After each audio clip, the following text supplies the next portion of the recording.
Hello friends, we are launching Employee Provident Fund Organization Enforcement Officer revision batch. ये exam 5 सितंबर 2021 को है और हम 5 जुलाई को ये बैच लॉन्च कर रहे हैं।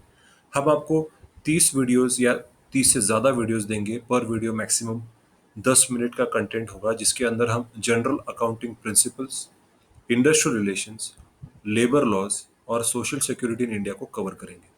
तो इन 2 महीनों में आपको हम नोट्स प्रोवाइड करेंगे और सारा फैक्चुअल डेटा प्रोवाइड करेंगे, जो आपको हेल्प करेगा इस एग्जामिनेशन को क्रैक करने के लिए। ये सारे वीडियोस आप एक्सेस कर सकते हैं सिर्फ और सिर्फ 400 रुपये में।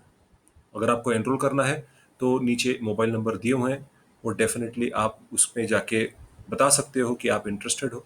और अगर आपको वीडियोस की क्वालिटी अगर चेक करनी हो तो आप यूट्यूब पे जाके मैटरनिटी बेनिफिट और फैक्ट्रीज एक्ट के ऊपर ये वीडियोस आप देख सकते हो, जिसके ऊपर आपको वीडियो की क्वालिटी, टीचिंग क्वालिटी पता चल सकती है और आपको एक अच्छा अंदाजा आ जाएगा कि whether this videos will be really helpful to you और नॉट।